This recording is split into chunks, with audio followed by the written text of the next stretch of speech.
né? Tem escolhas que você faz e que cada uma tem vantagens e riscos.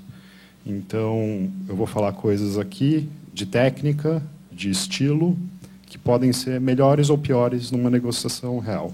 A primeira já é o fato de ser uma simulação. É muito difícil fazer uma simulação de mediação, porque você pode fazer tudo errado e o resultado para a sua empresa, para a parte, pode ser o melhor possível. Então, realmente, o que a gente pode falar é da técnica. Bom, então, começando pelas mediadoras. Um belo papel de mediação, parabéns. Eu acho que a Juliana poderia ter sido um pouco mais ativa. É muito difícil vocês não trabalharem juntas, não combinarem e dividir o que vocês podem fazer.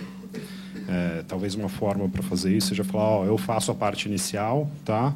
E aí você faz a conclusão, lista aí os pontos de acordo, e aí no meio a gente tenta se entender para direcionar o negócio. Ficou um pouco jogado e você teve menos intervenções, tá? A Natália, você tocou um pouco mais a mediação, eu achei que você foi muito bem no sentido de observar o que tinha sido acordado, fazer perguntas para tentar fazer o debate avançar. E claramente houve duas fases, né? Ou talvez 3 fases. A primeira, as partes explicaram de onde elas estavam partindo, etc. E aí mudou totalmente quando passaram a discutir propostas. Tá? Realmente, a sua linguagem não verbal dá a impressão que você estava aí para corrigir o que as pessoas estavam fazendo de errado, né? Se você estivesse supervisionando só. E o mediador tem um pouco esse papel, é mais um oxímoron, mas eu acho que pelo seu estilo você é mais cuidadosa, quer mesmo que as partes se entendam, quer mesmo que elas cheguem a um bom resultado. Então, a comunicação é 80% não verbal, então esses 80% tem que refletir esse seu estilo. Coerência é uma coisa importante. E aí o que eu faria no começo seria deixar mais claro as posições das partes. Tá? Mais um oxímoron. Você quer realmente ficar trazendo para a mesa o que não é acordo das partes? Né? Você quer ficar discutindo por que elas estão brigando ou você quer partir para propostas contra propostas? Né? E na dinâmica que aconteceu aqui, foi muito rápido para propostas e contrapropostas. Por quê? Porque é uma simulação. Todo mundo aqui, não, estamos aqui para fazer um acordo, isso é uma mediação e tal, não sei o quê. Não espelha muito a realidade, mas é a consequência disso. Então, assim, como mediador nessa fase inicial, eu falaria, ok, legal, de onde vocês estão partindo, o que aconteceu, me explica, você entendeu, tem alguma dúvida e tal, ok. Dos advogados, eu quero entender qual que é a sua alternativa se a gente não chegar no resultado. Porque você tem que saber onde vocês estão saindo. Qual foi o problema de não ter feito isso antes? No final, começou um debate. Não, mas se eu te processar, o resultado vai ser esse. Isso deveria ter acontecido no começo, para tirar isso da mesa. Falar, não, a gente já entendeu, a gente sempre pode voltar para essa opção. Vamos ver quais outras a gente tem. Não tem que colocar isso na mesa depois. Tem que ter medo de enfrentar essa situação. Enfrenta de uma vez, tira da mesa, segue em frente. Essa é a minha sugestão. Achei que, no começo, o João e o Rafael, menos o Rafael, que o Rafael falou menos no começo, e por esse meu estilo, eu acharia que você deveria falar mais no começo. Você colocou essa posição só depois, né? E o João pareceu um pouco que ele estava fazendo uma sustentação oral. Não, eu acho que eu tenho razão por causa disso, não sou advogado, mas acho que blá, blá, blá, blá, blá. E depois, na hora que entrou na segunda fase, você realmente começou a falar de interesses e etc. Né? Eu sou muito a favor da informalidade, desde o começo. E aí, quando os ânimos se acirravam, eu voltava para doutor, professor, senhor, não sei o quê. Acho que assim, olha, doutora Milena, posso te chamar de Milena? E acabou. Não, dali para frente, eu acho que facilita, entendeu? Inclusive, o mediador pode propor isso no começo para as partes. E não tem necessidade nenhuma de você ficar defendendo o seu caso, falando que você tem razão. O mediador não vai decidir. E você não vai convencer outra parte. Então, é só explicar de onde você está saindo. Você não precisa provar para ninguém que você tem razão nesse processo. Né?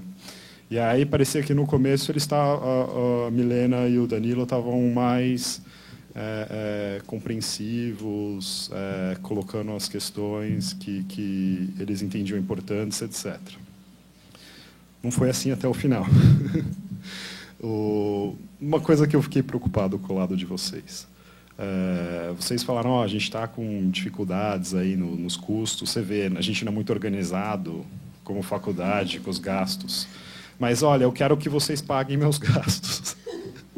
A empresa ia falar, Danilo, não sei qual é o nome do personagem, você acabou de me dizer que você não tem nem menor controle dos gastos. Então, seriamente, sua proposta é que eu pague os gastos que você não sabe quais são, que você não tem controle?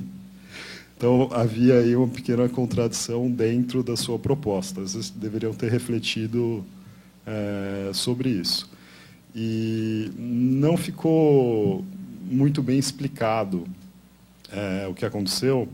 Eu acho que também, por estilo, e aí você tem diferentes escolhas, né?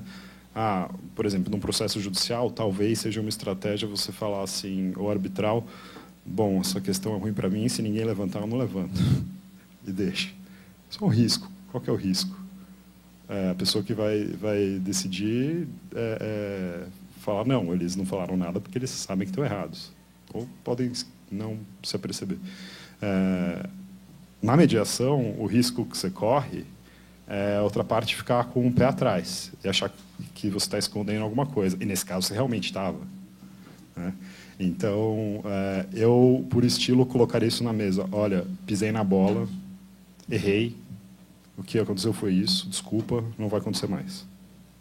Não entendi por que vocês não avisaram eles também. Tinha que ter tirado isso da mesa, dar uma explicação e acabou, porque isso ficou no ar, assim. Eu acho que isso intoxicou um pouco o processo. Uma questão de estilo. Como eu falei, pode estar certo, pode estar errado, você leva em consideração pelo valor que tem ou não tem. Né? E aí, aliás, falando em desculpas, eu vi que vocês pediram desculpas, umas vezes desculpas se eu não fui claro. Não é assim que se pede desculpas. Tá? Quando você fala desculpa se você entendeu isso, na verdade você está uma desculpa cínica. Você está falando assim, não, você é muito sensível e não conseguiu entender, porque eu fui claro e agora eu vou ter que repetir porque você não entende as coisas facilmente, né? Então, se for assim, não, eu errei, eu peço desculpas pelo meu erro, não vai acontecer mais. Isso que é a desculpa, entendeu? Tá. Então, assim, se você se sentiu ofendido, eu me desculpo. Uma questão de linguagem. João Pedro, jamais fale, minha proposta inicial é essa. 20, a pessoa ouve 40. Eu ouviria. Falar, ok, 40, já era ataque. Ganhei já esse ponto. Não fala. É a questão da posição no começo. Você fala assim, o que eu acho certo com os critérios de objetividade, etc., é isso que eu quero. Seu advogado fala, se a gente não chegar a um acordo aqui e eu tiver que te processar, a chance de eu conseguir isso é X. Tá? Então, vamos negociar com base nisso. Você não está sendo um cara chato, durão. Você não está procurando criar valor. Você está tirando essas questões da mesa. Eu acho importante. Porque você fala inicial, você fala assim, vamos ficar aqui barganhando. E não é o objetivo. Né? E, no final, vocês caminharam para uma questão de criação de valor, mas, como os colegas disseram também, ficou um pouco confusa. Meu medo é que virasse um mercado persa.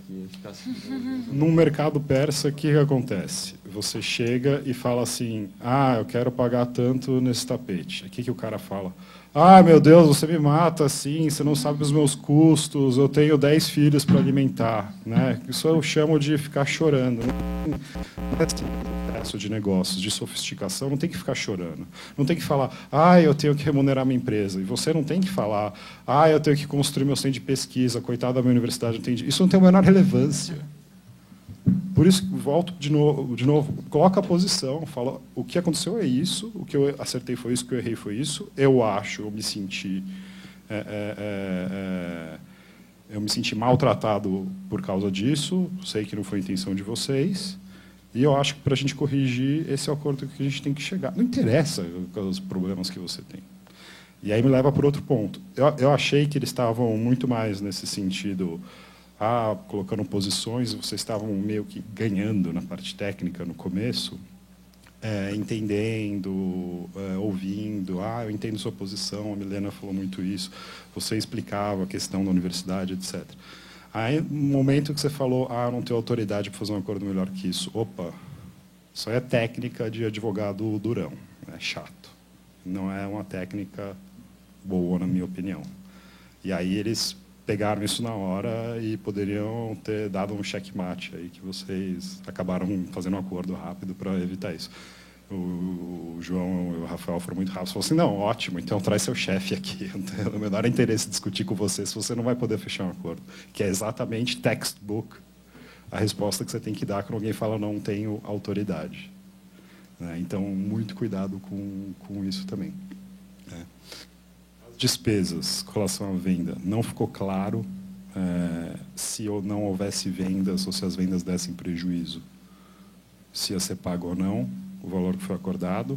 Uma preocupação para você. Deve ter esclarecido, eu acho. Acho que o João Pedro está falando, não, eles. Se a gente vai assinar o contrato, eles não vão nem ver essa cláusula. Esse contrato de direito. E eu achei assim, o acordo que vocês fizeram, em princípio, foi assim, caramba, a universidade saiu super bem. Por quê? Porque eles receberam ressarcimento de tudo, mais 35%. É muito bom. Aí veio a questão de direito de preferência. Direito de preferência, para tudo que vocês pesquisarem, é uma coisa muito séria. Uma coisa muito boa para eles. Mas, assim, e aí a Natália vai poder explicar, eu ia ter muita dificuldade em fazer isso. Acho que assim, o contrato bom é um contrato que não faz vocês voltarem para uma resolução de disputas no futuro. Né?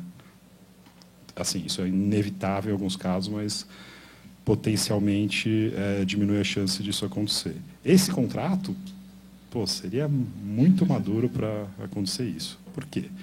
O que é condição de mercado? Preço? E se eles não tiverem uma boa distribuição?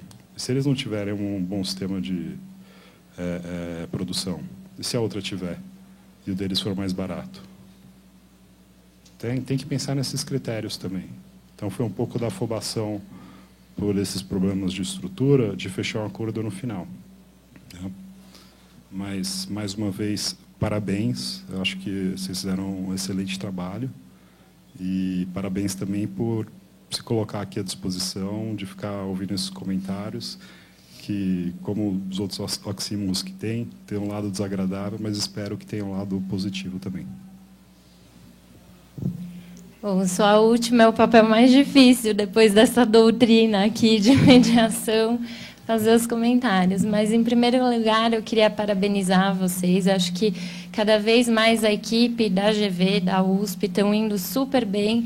E, nossa, vocês tiveram um uso da linguagem perfeito. Eu não sei, até queria depois ouvi-los a respeito, porque tomaram cuidado as mediadoras para não colocar propostas nas palavras das partes ou usar uma palavra que causasse algum desconforto, né? Foram muito cuidadosas. Eu não lembro se foi a Juliana, a Natália, falar, isso te deixa confortável, como é para você? Foram muito cuidadosas, isso é muito importante. Então, em primeiro lugar, parabéns nesse ponto. Todos os lados, e inclusive os advogados, as partes.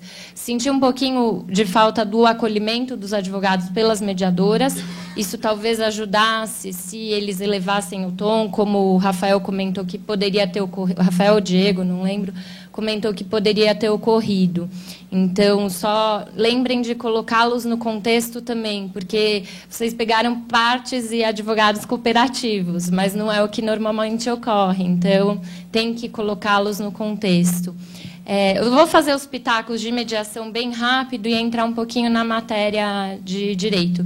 Queria também parabenizar a equipe que trabalhou na elaboração do caso, porque é um caso super atual, né? Até trazendo já um pouquinho de matéria de direito material. A lei de inovação tecnológica está sendo discutida agora, não tem lei, né? Tem um projeto de lei. Então, é super difícil. Por um lado, é muito bom para uma mediação, porque vocês não têm critérios legais a orientar. Então, facilita a negociação. Mas o caso, de parabéns, muito, muito bom, Bruno, muito, muito, muito bom quem trabalhou no caso. Com relação ainda a alguns pitacos de mediação, colocando aquilo que o Adolfo trouxe, que o mediador ele é o espelho da mediação e cada um vai ser diferente do outro, não tem certo, não tem errado, e tem que lembrar também que o mediador faz o que é possível para ele, né? Então, tem momentos que, assim como vocês vão chegar na solução possível, vocês fazem o que é possível dentro da capacidade de vocês. E também faz parte vocês colocarem, não claramente, mas, de repente, uma dificuldade. Olha, não consegui entender para trabalhar nas etapas ou no reconhecimento de algum interesse, né? Porque ficou realmente solto um pouquinho o uso das técnicas. Então, até muita gente fala, fulano tem dom para estar na mediação, para ser mediador, só que as técnicas, elas são fundamentais, porque ainda que a pessoa tenha um dom de negociação ou dom de mediação, chega um momento que não evolui, né? Acho que vocês devem, depois quero ouvi-los a respeito. Você fica meio assim, e aí, o que eu faço? Vai para onde? Vai continuar ou não? Então, você sabendo as técnicas, onde é que eu tenho que fazer agenda, onde é que eu tenho que fazer criação de opções, como que eu tenho que fazer a triagem de opções, isso ajuda muito. As mediadoras poderiam trabalhar muito isso, por exemplo, trazendo critérios de realidade, critérios objetivos para filtrar.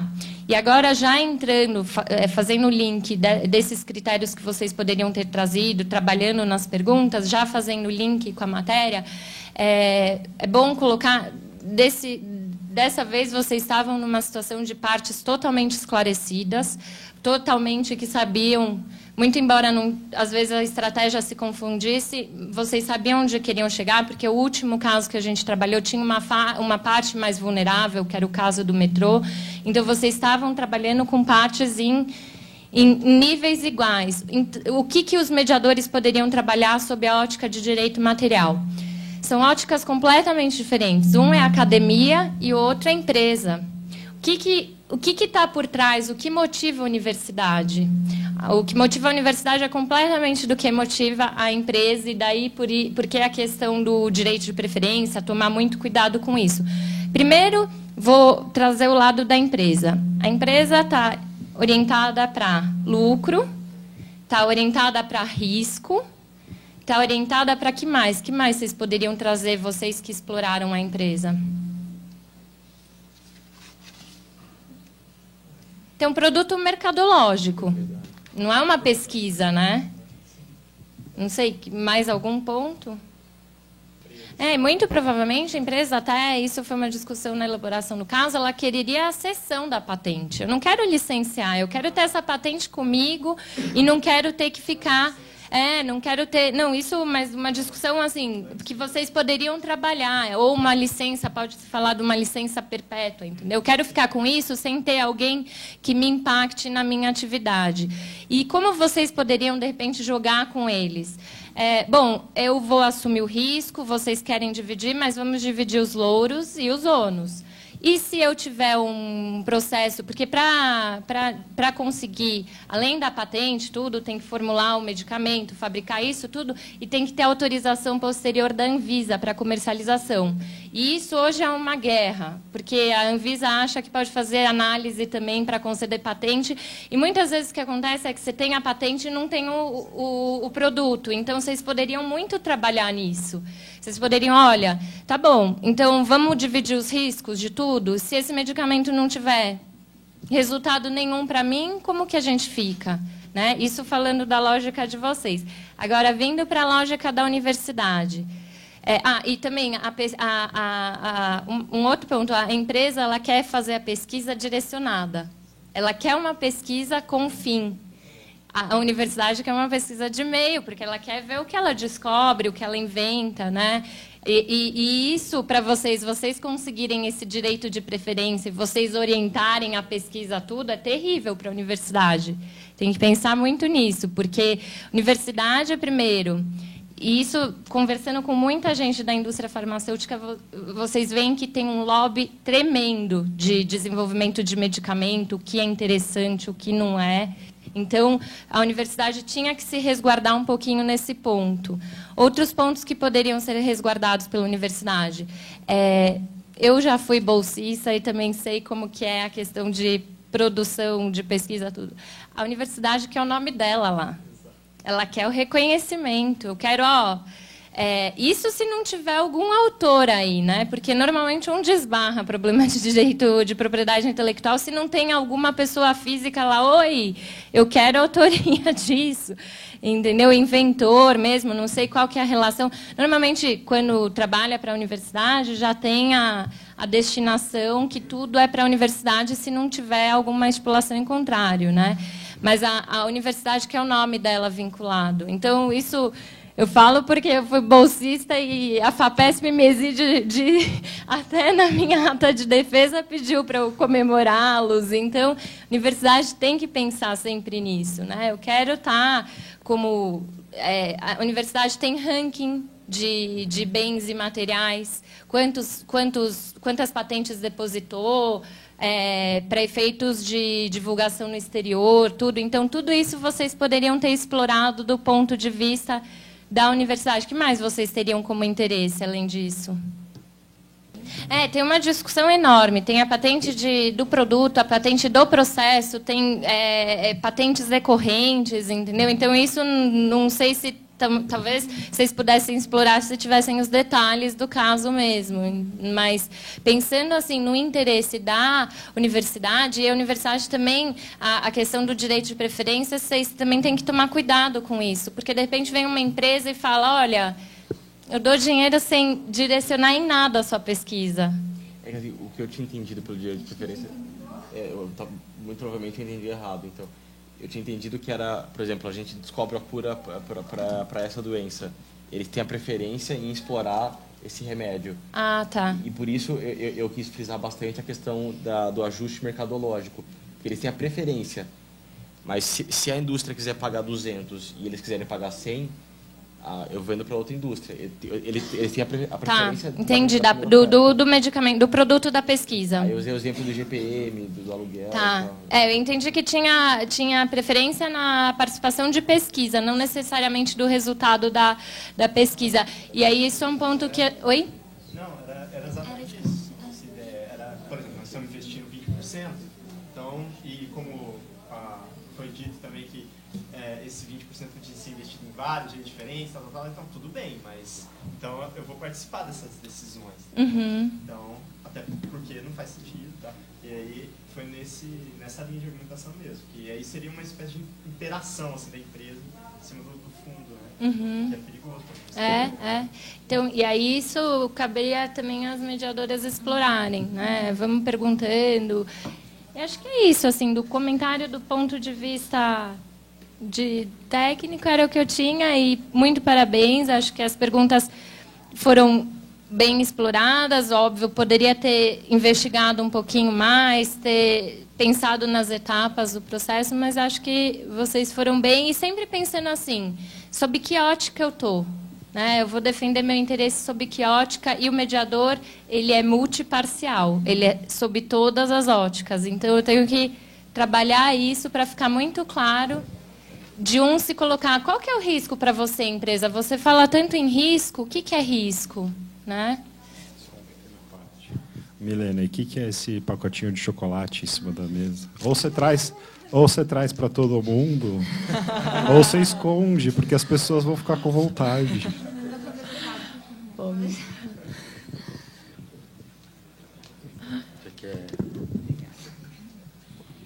Gente, queria agradecer o feedback de vocês. Acho que faz parte igualmente do aprendizado a sessão e esse feedback também. Como os comentadores colocaram, não são críticas, na verdade, são questões para a gente pensar e para melhorar também. Acho que, se eu fosse falar uma coisa central aqui, não tem mais nada a falar da sessão, mas seria a questão da preparação. Acho que isso faz muita diferença em termos de pensar interesse, agenda, estratégia, critérios, como eu vou colocar. É claro que, na hora, pode surgir uma coisa completamente diferente, aquilo não é um script perfeito que você vai seguir passo a passo de uma forma preclusiva, mas faz muita diferença e para todos os papéis, eu acho, né? Então isso sempre pode melhorar ainda mais. Mas acho que vocês estão de parabéns. Acho também, em relação aos mediadores, tem essa parte de preparação, sem dúvida nenhuma tem um papel importante. Acho que a questão do fechamento, né, e do cálculo também talvez fosse uma coisa que, numa mediação real, vocês tivessem alinhado mais. Mas acho que, em termos de aprendizado, foi muito importante. Acho que o caso, enfim, mais uma vez agradecer a Júlia, ao Bruno, que prepararam o caso, e a quem revisou também, e agradecer a participação de todos aqui. Obrigada.